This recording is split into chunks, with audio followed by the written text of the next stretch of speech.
¿Qué tal? Buenos días. Vamos a comentar algunos de los temas de la materia de estética contemporánea. Quiero empezar por el tema de la estética difusa. Es un asunto que estuvimos viendo con base en el texto de Ernesto Francalanchi sobre la estética de los objetos. Y bueno, lo que me gustaría subrayar son una serie de conceptos para que tengamos una idea clara y completa de la temática, sobre todo en relación con el arte contemporáneo y cómo puede entenderse, pues, este campo ampliado de una manera positiva y no como si fuera una denuncia, que me parece que no lo es, el libro de Ernesto Francalanchi sobre la estética difusa, ¿no? Lo primero que vimos es que hay una serie de antecedentes históricos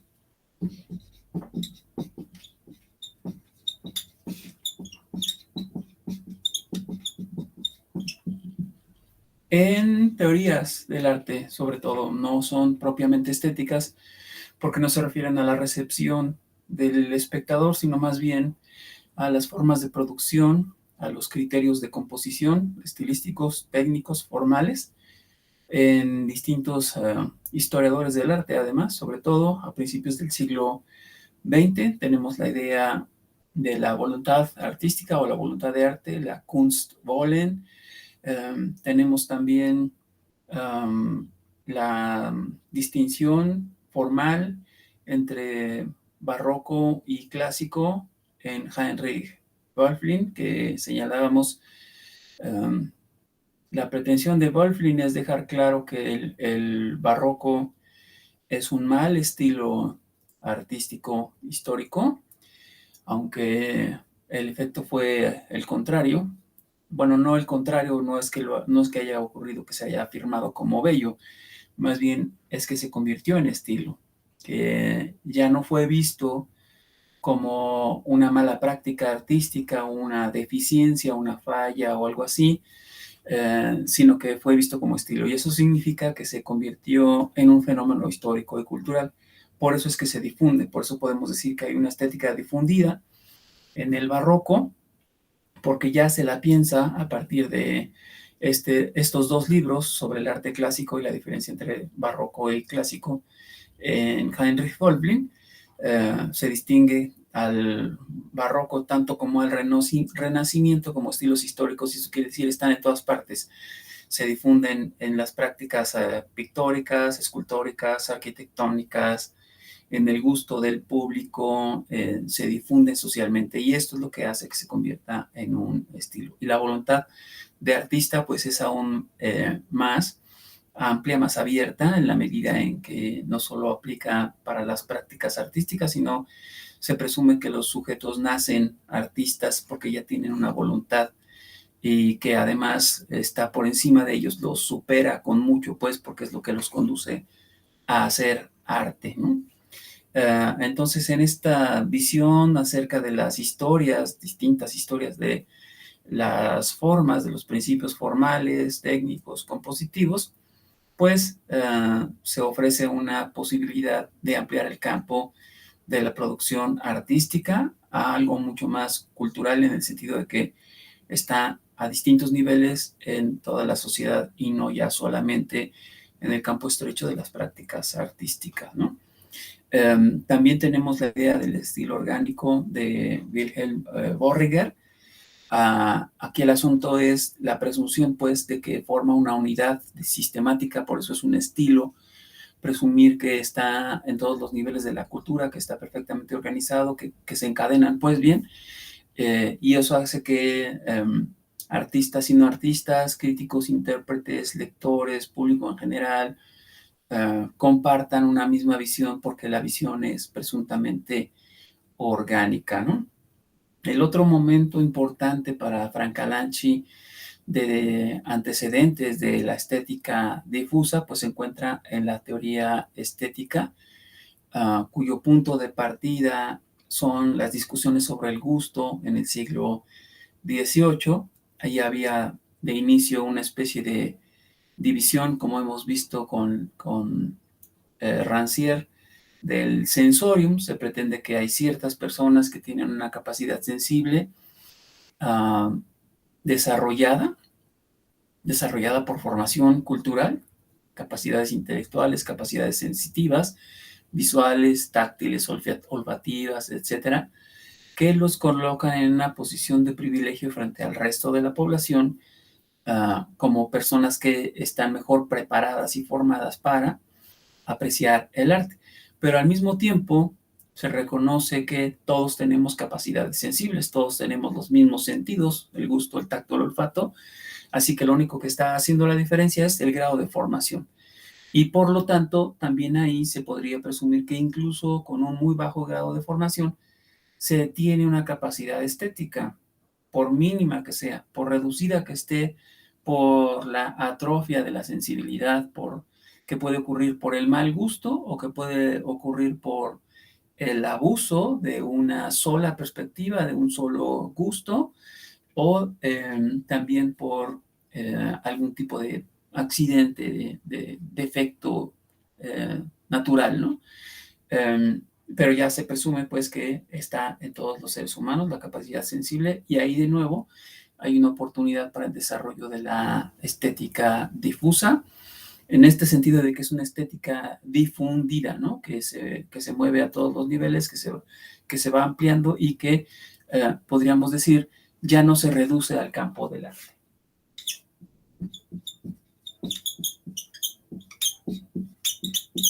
Esto es fundamental para la estética difusa, no se reduce al arte. Hay una serie de elementos entonces que tenemos que considerar, como lo acabamos de extraer de aquí de la idea de los antecedentes históricos: una materialidad, una esteticidad,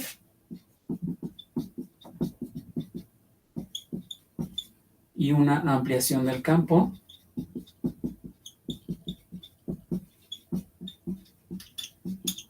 de la estética, ¿no? No lo voy a poner para no perder más tiempo en eso.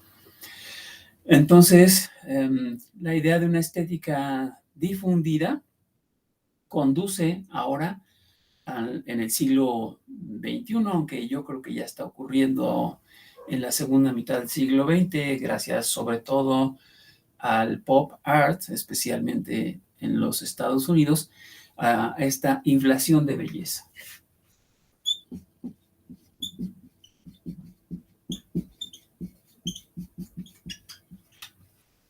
Con esto se quiere decir pues que se lo quiere hacer todo bello, ¿no? Que ahora todos los objetos son objetos de diseño, que ahora todo tiene un aspecto agradable, bonito, interesante, divertido. No solo los objetos que se producen en el terreno del arte, también se presume, no solo se presume, sino que se cumple, se ejecuta en el diseño de objetos de uso cotidiano, aparatos eléctricos, electrodomésticos, línea blanca, casas habitación, no sé, objetos de uso cotidiano, la vajilla, las cacerolas, o sea, la sala, el sofá, el comedor, todo puede ser objeto de diseño, hasta llevarlo a los objetos más burdos, ¿no? Más pedestres, por llamarlos de alguna manera, como pueden ser clavos, tornillos, escobas, recogedores, planchas, lo que sea, puede ser objeto de diseño. Es decir, no basta con que sea un objeto y que cumpla una función, ahora importa también, y cada vez más, que sea bello, ¿no? Esto da lugar a una inflación de belleza, porque ahora se encuentra en todas partes, y a una aplicación de lo que va a llamar Frank Calanchi un proyecto de belleza, ¿no?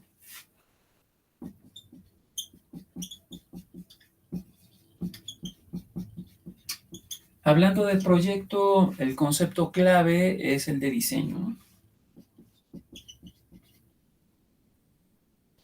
Quizás debí ponerlo en italiano para que se entienda la herencia de dónde proviene. Estamos hablando prácticamente del Renacimiento, en donde se piensa las ciudades a partir de un diseño, un diseño arquitectónico. Y eso significa que se lo piensa con base en un plan general que abarque la ciudad entera. Que todo el burgo esté construido de acuerdo con un plan arquitectónico perfectamente organizado, por eso la visión orgánica. Entonces resulta muy natural la concepción del espacio arquitectónico renacentista como un espacio que es el resultado de un diseño arquitectónico, de un plan, pues, que abarca todo, desde lo más grande hasta lo más pequeño, desde el palacio hasta la cabaña y, por supuesto, los muebles y los objetos, todo con vistos a una misma idea, como de que todo corresponda a un gran tema o a una gran visión, una perspectiva generada como visión del mundo, que es la ambición de todo proyecto arquitectónico renacentista, e incluso me parece podría aplicarse también a la noción de diseño arquitectónico en el barroco. Cambian los criterios de composición, ahora importa más el carácter decorativo de todos los elementos, pero se sigue pensando también en un diseño, en un proyecto de belleza para todo el espacio. También la visión barroca está pensando que el elemento decorativo tiene prioridad en todos los aspectos de todos los objetos. Por eso es que se ha llegado a hablar de la cultura contemporánea, aunque en realidad estaban hablando más o menos del final del siglo XX y quizás la primera década del XXI. Por un lado, Omar Calabrese con la idea de la era neobarroca y por el otro lado, acá en América Latina, Bolívar Echeverría con la idea del barroco latinoamericano, que él extiende a todos los campos. O sea, justo pensaría que la escritura, la pintura, la música, la política, el derecho, la legislación, la educación, la formación cultural, es en América Latina barroca, según Bolívar Echeverría, lo que correspondería, malgré lui, en contra suya, un proyecto de belleza, un diseño arquitectónico aplicado a todos los ámbitos. Y esto es lo que hace que cada pequeño objeto, ya que es un objeto de diseño, esté directamente relacionado con el carácter fetichista de la mercancía, que no podemos olvidar, forma parte constitutiva de todo el desarrollo del capitalismo desde, no sé, yo diría 1750, o sea, la etapa precapitalista del desarrollo de las teorías económicas, de la economía política, desde Marx hasta el día de hoy. No me parece que el carácter fetichista de la mercancía se haya abandonado en absoluto, al contrario, me parece que tiene cada vez mayor fuerza en la individualidad, pues, ¿no? Que el sujeto es cada vez más cínico en su comportamiento con los objetos, en el sentido de que sabe que no están vivos, sabe que una gran parte del aparato ideológico detrás del objeto es justo solo eso, ideología, política, manipulación, pero ya no le importa. Mientras que quizás en los años 60 o 70, en el momento de la Guerra Fría, esta diferencia era fundamental porque era la manera como el comunismo y el socialismo criticaban al capitalismo, de estar manipulando a la población a través del carácter fetichista de la mercancía, pero como ya cayó todo régimen capitalista, perdón, comunista y socialista, no creo que Cuba sea para nada de eso, es un despotismo, pero lo que tenemos pues en el mundo es ya capitalismo por todas partes. Por lo menos en los países que están occidentalizados, lo único que hay es capitalismo. En este sentido, incluso contemporáneo, que pretende ser un matiz, pero me parece insignificante, pensar en un capitalismo tardío o una era post-industrial, no cambia nada en relación con el proyecto de belleza o con el carácter fetichista de la mercancía, más bien lo lleva a sus últimas consecuencias, de que trabaja naturalmente. Es decir, que ya no hay cuestionamiento, ya no hay discusión sobre este fondo, más bien es el fundamento sobre el cual se asienta toda la vida capitalista. Estoy hablando de que se le rinde culto a todos los objetos y que todo está objetualizado. El cuerpo humano está objetualizado, convertido en un objeto que puede ser también proyecto de belleza, ¿no?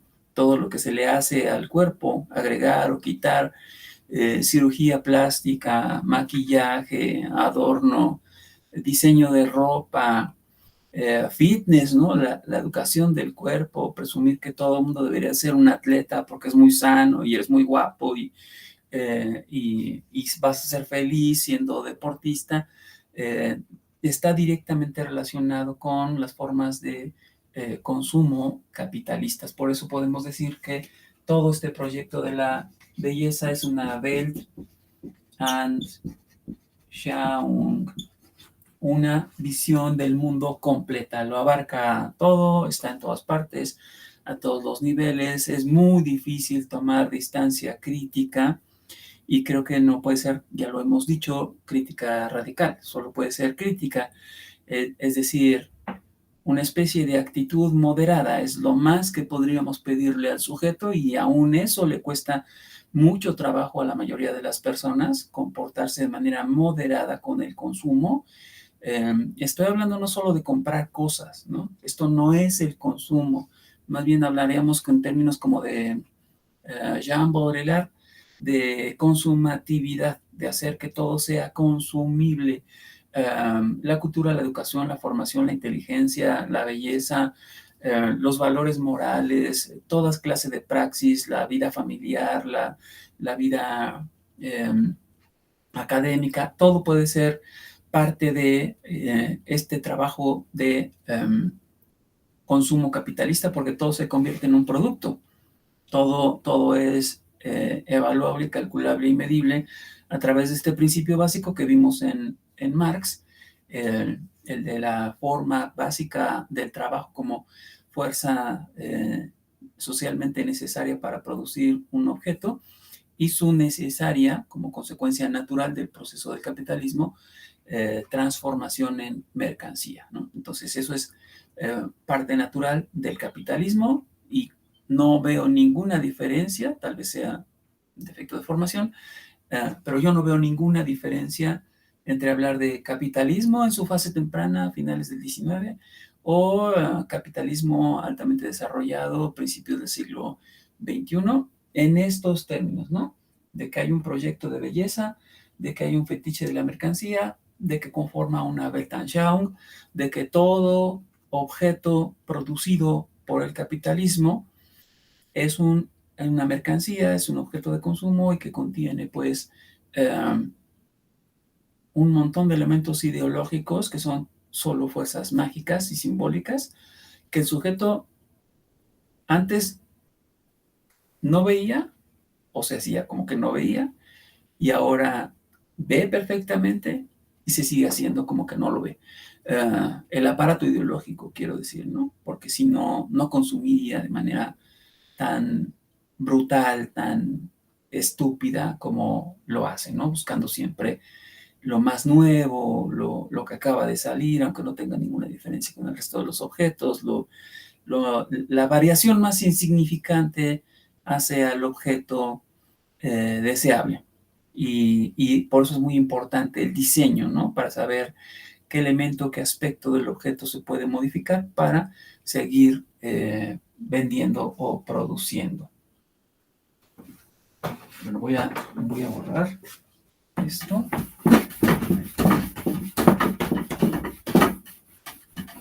No hay de otra aquí más que con un trapo húmedo.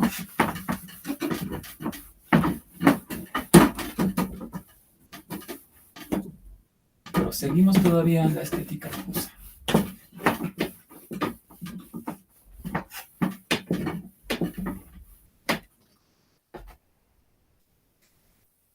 Bueno, esto habría dado lugar, en la perspectiva de Frank Calanchi, a una autonomía de lo estético.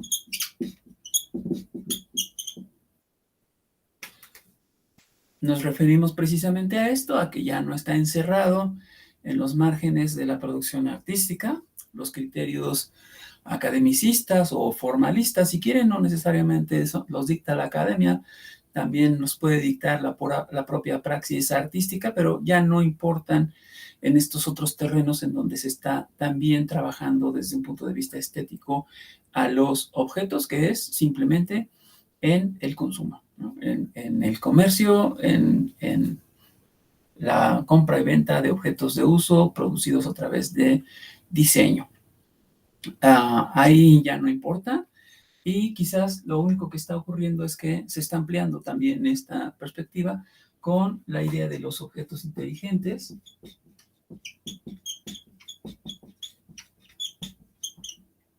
o con la tecnología, pues, ¿no?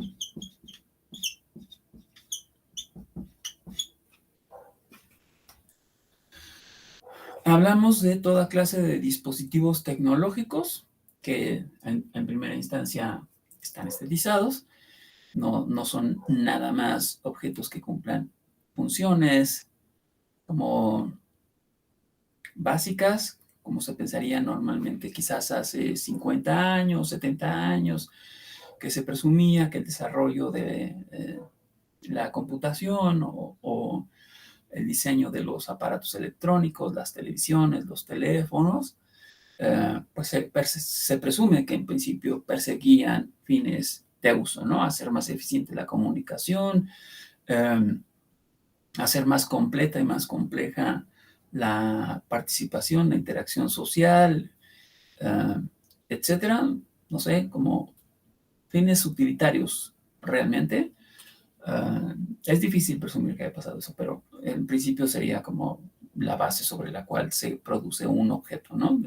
Responde a una función, resuelve una necesidad, eh, ayuda a facilitar la vida de las personas, pero como no solo se limitan a esto, sino que también ofrecen otros elementos de diseño, entonces están haciéndose cada vez más inteligentes en el sentido de que están ganando también ellos autonomía, que persiguen sus propios fines. Aquí hay que pensar en la idea de inteligencia en términos cibernéticos, es decir, pensando en el objetivo que persiguen.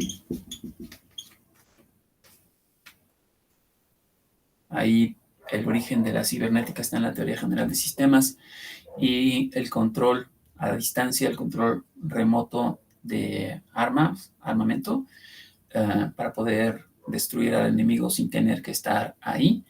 Ahí está la idea del objetivo, ¿no? ¿Cuál es la meta que persigue el diseño cibernético? Controlar los medios de defensa para asegurar el triunfo, ¿no?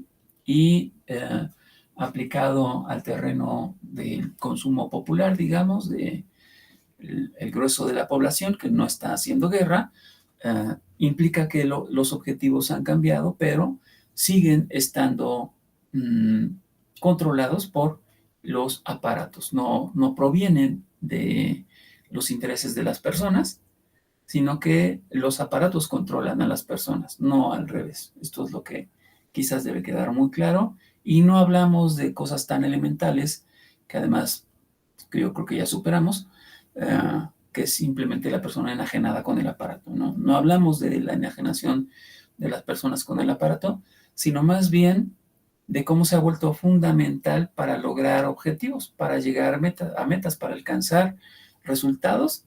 Se vuelve prácticamente imprescindible el aparato tecnológico, porque ya no hay otra manera de acceder a esas metas, sino con estos medios que se presumen ser los más eficientes, ¿no? Esto generó una contraposición, una tensión entre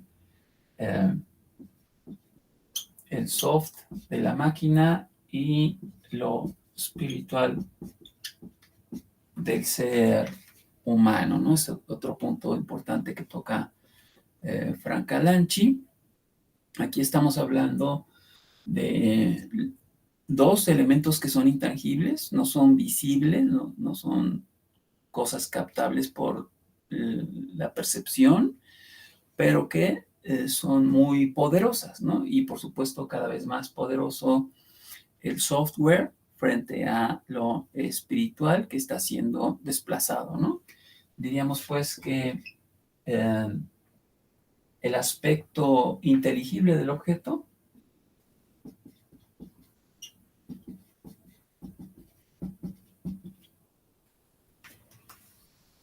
hablamos de la programación, porque pues ver números, letras, símbolos como parte de la programación no es ver el objeto, ¿no?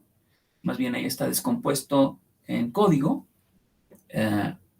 y sin embargo se materializa bajo la forma de un objeto a través de los medios tecnológicos, mientras que lo espiritual se ha vuelto cada vez más metafísico en un sentido peyorativo, la vamos a poner entre comillas,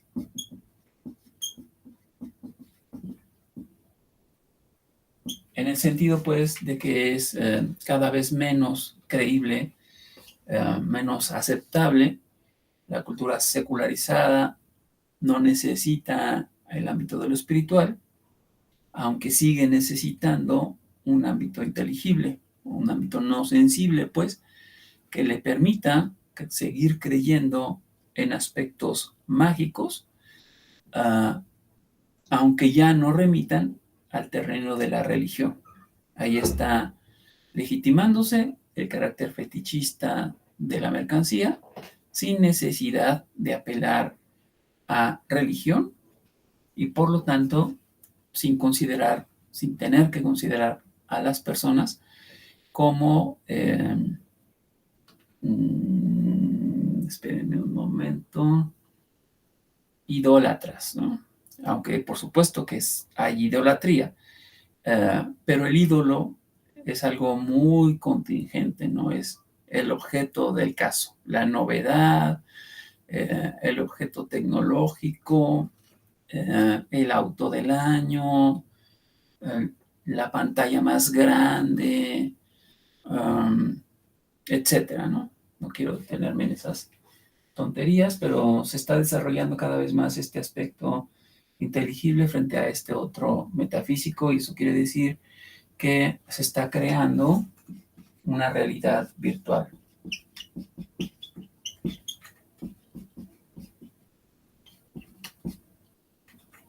El ámbito en donde nos encontramos cada vez con más frecuencia, el lugar donde participamos o interactuamos cada vez con más frecuencia, como ahora mismo, ¿no?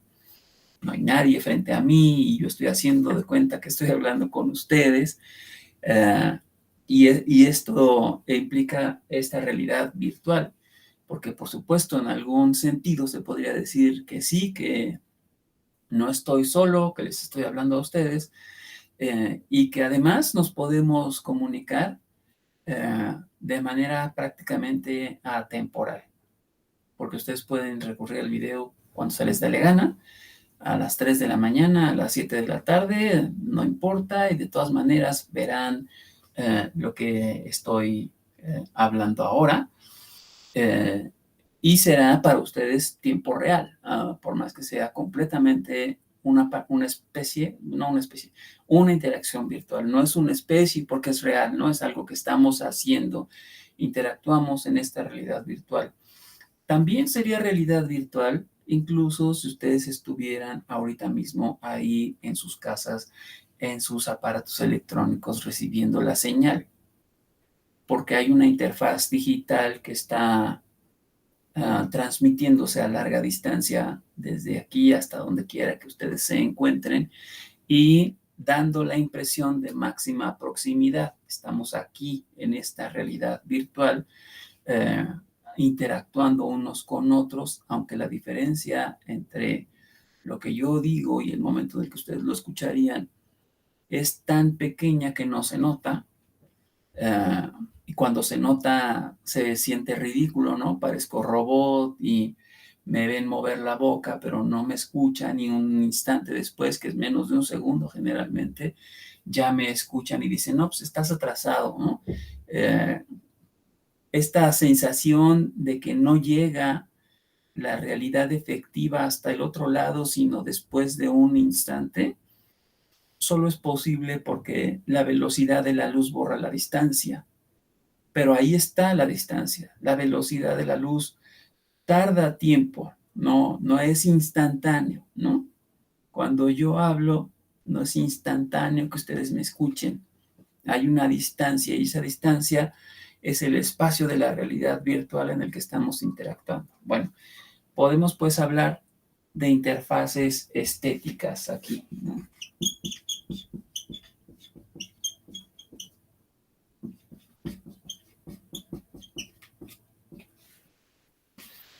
Sí, hablar de la imagen como un pseudoevento es esto que estamos haciendo, ¿no? Esto es un pseudoevento. No está pasando y sí está pasando. En cierto sentido sí, en cierto sentido no. Aquí y ahora sí, allá ya, y después no. Pero al mismo tiempo puede estar ocurriendo aquí y allá, ¿no? Esto significa el carácter de la interfaz estética como pseudo evento, que es nuestra realidad efectiva en el siglo XXI, no por la pandemia. La pandemia lo único que hizo fue acelerar algo que ya estaba en proceso, poner en evidencia estas condiciones de operación que ya eran cada vez más frecuentes antes de que empezara la pandemia, pero que por el encierro se volvió prácticamente eh, ineludible. Y en ese sentido, hablar de interfaces estéticas implica las nuevas formas de comunicación y de interacción que producen efectos sensibles, emocionales, ¿no? Por eso estéticos, en la interfaz virtual en la que estamos interactuando.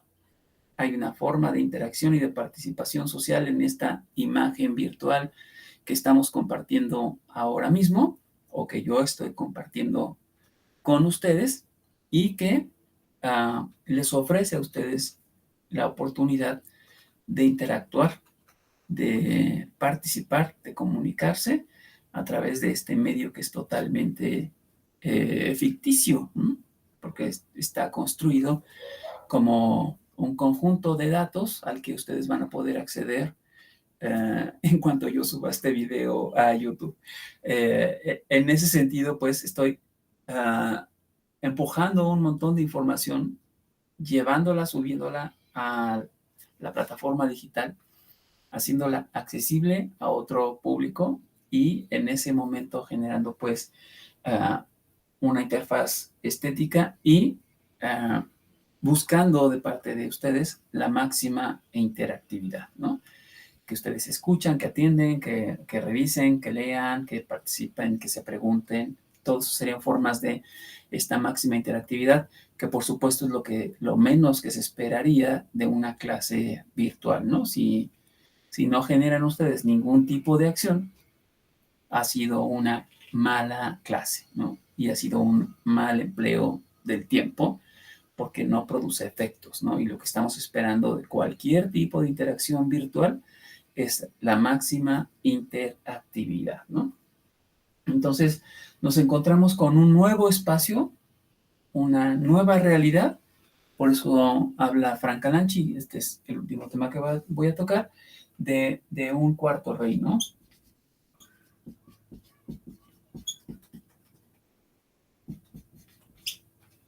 Los objetos.